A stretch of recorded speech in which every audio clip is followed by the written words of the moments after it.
Hello, and welcome back to another episode of Critical Reactions with your host, Bryan. We're going to finish out this week with another special selection from Patricio and another selection from Los Jaivas. Once again, Patricio Mendez suggested Los Jaivas song Canción del Sur, Song of the South. The video was shot in Antarctica. The lyrics speak of how the beauty of nature around us yearns to be expressed through our breath as a song, finally being free when it is sung, rising above the very landscape that inspired it. It's a really poetic song with a great video. The singer composed it while he was exiled from Chile and was traveling in the south of Argentina. As such, the song has a melancholy similar to what we heard from La Conquistada. The first, I think it was, Los Jaivas song that we checked out on the channel. So let's dig into this. Be interesting to see how this might vary from what we checked out yesterday with the Machu Picchu track, and possibly how it contrasts with the first one we checked out. All right, let's dig into this.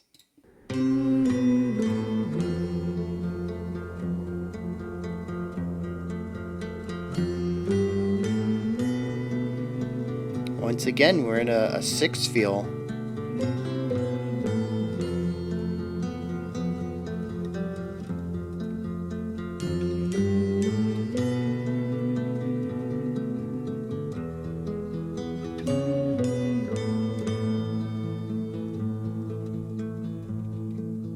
Canto del alma, dulzura mía, como la luz. Yeah, very cool cohesion between the guitar and keyboard of some sort and the vocalist.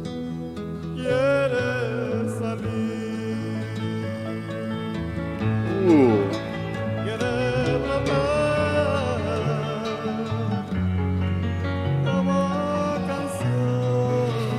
Oh, these chords are divine.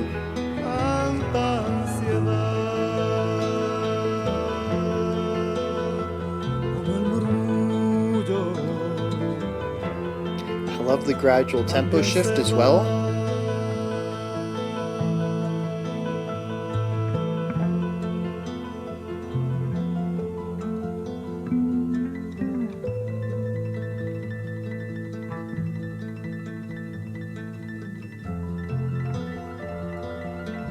I love the restlessness right here.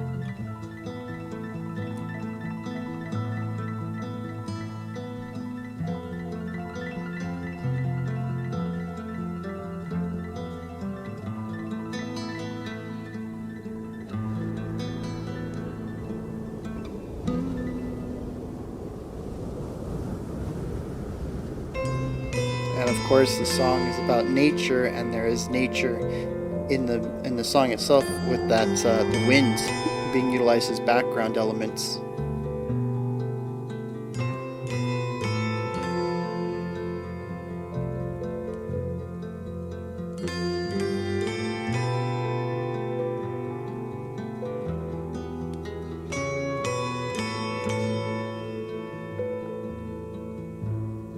Siento el arrullo de tu calor, noches y luces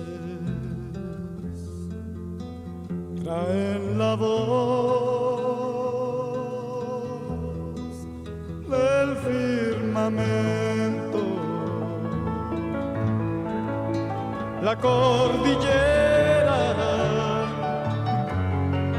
alta me espera sobre las nubes, vuela el aliento sobre las nubes, vuela el aliento.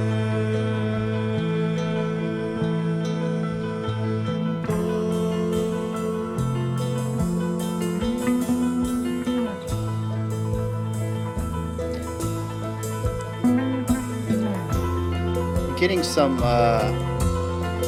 anathema vibes right here in their later works. I wonder if they were influenced by these guys at all and their soundscape creation. Ooh.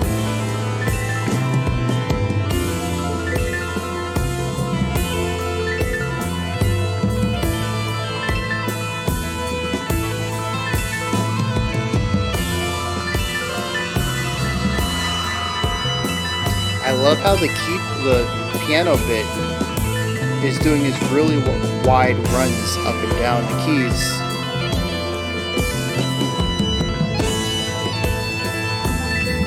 And the song is growing, getting very wide and powerful.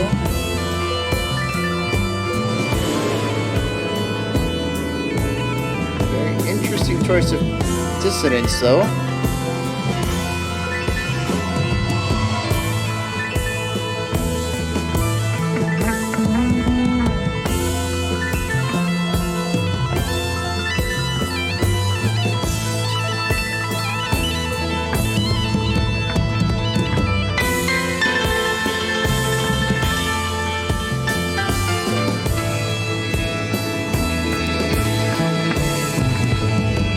Bass just coming through.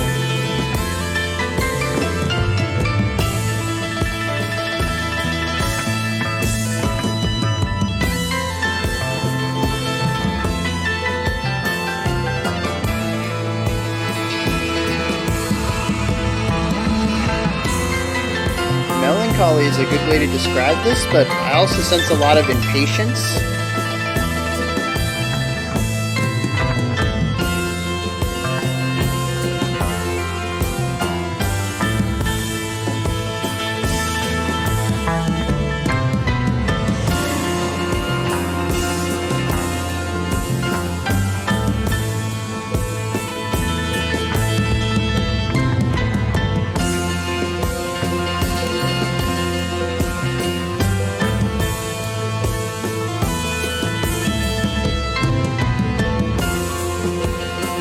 Yeah, this cyclical back and forth of this line right here, just waiting impatiently. And we finally get the resolution we've been looking for.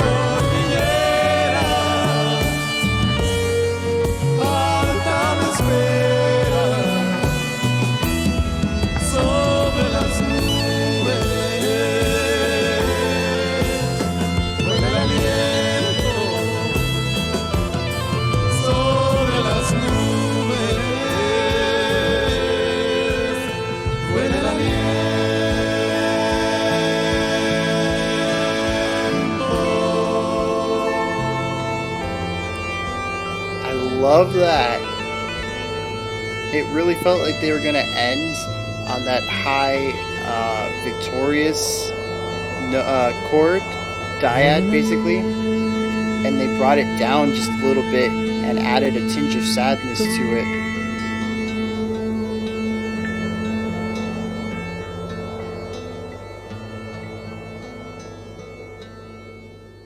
I assume if you know the language, you already knew that there was another syllable to the word, but without me having that context, it really felt like they were going to end on that triumphant element. And they really slipped into something tinged a little bit more with a slight bit of sorrow to it. Yeah, fantastic, as always. Los Jaivas is just such a talented group. They always approach their songs with a specific idea, specific theme, specific concept, and they are just masters at injecting that core idea into their music itself. This one, as Patricio mentioned, is about nature wanting to be sung about, nature wanting to be, explored and viewed, and not just hidden away and forgotten about, and for that knowledge of being explored to be expressed through words, as Patricio said, to rise up above the landscape itself. But I'd also assume that there's a little bit of immortality in words. that might have a bit of personification applied to the landscapes themselves. And yeah, there's so much. I mentioned impatience in the middle there, and I think the word I really wanted is longing.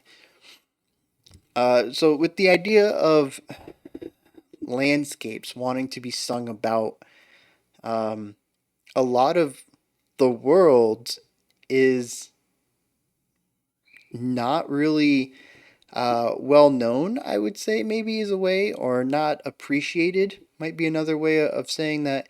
There's definitely uh,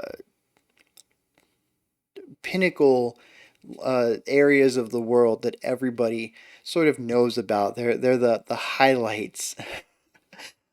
Stuff like Mount Fuji or the Sahara Desert or the Grand Canyon. These these very well known aspects of the planet. But there's a lot more areas that also have a lot of significance, especially for maybe the local population or maybe just the history of that population. Maybe there are breathtaking areas that just don't get that same kind of coverage. And then, of course, there is a lot of stuff under the sea that we have yet to discover. And I could imagine that, say, we were to personify these locales as aiming for some sort of permanence or idea of fame to be sung about and to have the words heard by others and for these words to rise above the locations themselves, that there is a strong longing for someone to not only explore them or maybe bring more people to them, give them more, uh, make them more important, I suppose you could say. Put it in the likes of the Mount Fuji's and the Sahara deserts and stuff like that, to raise their infamy. Infamy might be the wrong way. Just to raise their fame level, um, and also to be immortalized in words. Some of these may be waiting for that to happen, waiting for people to rediscover them in a sense, or to realize their import, or in the sense of a lot of undersea landscapes, to find them so that we can talk about them and make songs about them. And this waiting is not something that's going to be minutes, hours, days, weeks, months, years. We could be talking centuries or longer, maybe never. Maybe the planet gets wiped out before anybody sings a song about some lone mountain range that doesn't really have anything on the surface to be jaw dropping or anything that would inspire awe into people. But that doesn't mean that it shouldn't be sung about, that there isn't anything interesting about it.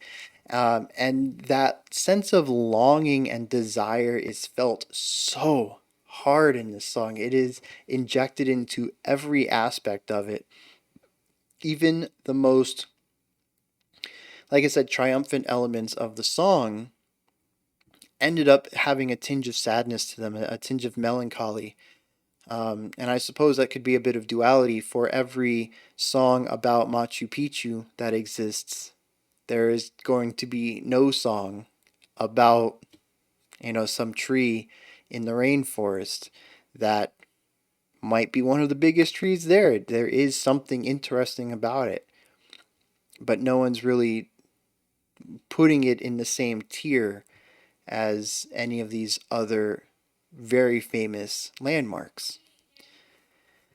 So yeah, it's really interesting. It's an interesting conversation or an interesting topic to sing about as well. But it also goes to show a lot about what this band holds dear to them and how at least the lyricist thinks. And possibly whoever, it doesn't necessarily have to be the lyricist, it could be anybody. I think Patricio mentioned, let me bring this back up.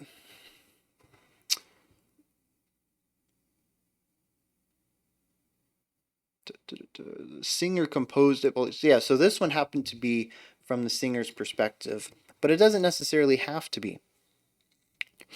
Anybody could come up with this theme, but it really shows some of the core values of this group and the ways that they think, especially about the world around us. I don't quite remember the themes to La Conquistada, but obviously we just checked out the Machu Picchu trek yesterday, and that had a lot of themes about the world around us and its permanence against our impermanence as life on it. Um, and then today we have a song about the world itself wanting to rise above what it is. And I think it's just a really interesting window into the way that this group of people think and the way that they view the world around them. I think it's very interesting that they apply such human desires and human ideas onto inhuman structure, natural concepts. It's really interesting, and I think there's a strong bit of empathy to this group, and I think that's what makes their music so palpable. You can always feel exactly what they're aiming for, and I think it's just because they have such a strong emotional connection with things around them, even things that don't have emotions to connect with. They just have a really strong connection with everything. And it's a really fascinating viewpoint, especially when you look at the world today, at least in my little bubble. Nature is not very prominent around me. I live in a smallish, mediumish city, I suppose. It continues to grow, and I live just outside a very large city, and I'm very used to the hustle and bustle and seeing buildings and cars and shopping centers everywhere. Um, and it's just a completely different mindset from what I'm used to. And I love that little ability to be brought into this other mindset and to show a world where maybe people should care more about the environment. And spoiler alert, we really should care more about the environment. But it's really fascinating that they can create. They not only create these connections with the world around them, but then they create music that really emboldens the listener to follow in their footsteps. Now, I have to look up when this came out and possibly put it into perspective against yesterday's Machu Picchu. This was 77. So this came out 4 years prior. So yeah, that's man, that puts it in interesting perspective because that means that they were connecting with the environments around them in a general sense, and then they wanted to write specifically about Machu Picchu after that, which is just it's a really cool lineage of growth for the band. Every time I learn something new about this group, I'm really blown away by them. And this looks like it was their well, I was gonna say it looks like their second album, but I am incorrect in that. So this was their fourth. Machu Picchu was their sixth. So they did have one in between. Yeah, it's just the journey of this band is fascinating. Looking at the music, it's a very different take on prog rock. Both of the past songs we've checked out from them have been about that really experimental nature and song structure. Um, there is some interesting ideas in tone and timbre with the experimentation of that, especially given the time frame that we were starting to see more digital effects coming into music, and they were really playing around with stuff like panning and tones and electronic instruments. But they also had a bit of that later. I don't know where the first one we checked out, the Conquistadas. I don't know where that one came out time frame wise. but they do play around with structure a little bit. And this one was more of a traditional song where the song itself, the structure, was rather straightforward. And it was more about the message than about any sort of experimentation in the sound itself, which is a bit of a sidestepping for Los Jaivas. Not necessarily in a negative way, just not what I typically associate with them. I put them in the same group as a lot of the 70s prog bands in that I'm expecting a lot of experimentation, and this one didn't have that. This one really set out to deliver a specific feel. And I absolutely love that they can rein in some of their more experimentational aspects and say, look, this song has a specific feeling about it. I want it to have a very specific concept going in. It's not going to have wild panning. We're not going to be messing around with any of, any sort of uh, electronic aspects to it. We're going to have a piano, we're going to have a keyboard, we're going to have a moog, we're going to have a guitar and bass and drums, and we're just going to write a rock song, a bit of a ballad, if you will. And I love how they just rein in that experimental nature and say, all right, you know, this song's going to be grounded. I want the music to be grounded. And they do it. Just like I said yesterday, they have a razor focus on what is going to add, what is going to be an additive element to a song, what's going to subtract from it. They know exactly what they can and can't, what they need and don't need, and they apply what they know. It's not even what they think, what they know is going to have the greatest impact for their vision of the song. So, yeah, just once again, fantastic music from Los Jaivas. And it just blows my mind. The dude's out there playing the moog, playing the piano. I assume playing the guitars. I don't. I know I closed my eyes for a bit of that, really soaking in the soundscapes, but I don't think I saw the guitar. But they were out there singing in Antarctica. I mean, the dude playing the piano was getting real red. He definitely needed to warm up a bit. But yeah, just the dedication to that as well has nothing to do with the music. I mean, that's more about the music video. But yeah, the group is just they fascinate me on every level. Absolutely love them. Patricio, thanks for both of these suggestions. I'm really glad I got around to them. And we need more on this channel. Those are my thoughts on Los Jaivas', what is this song? Canción del Sur. That's for you guys. Come in though. Hit me up in the comments. Let me know if you enjoyed this track or not. Let me know if there's anything you picked up on that maybe I didn't. When you're done commenting, you can head up to the description box.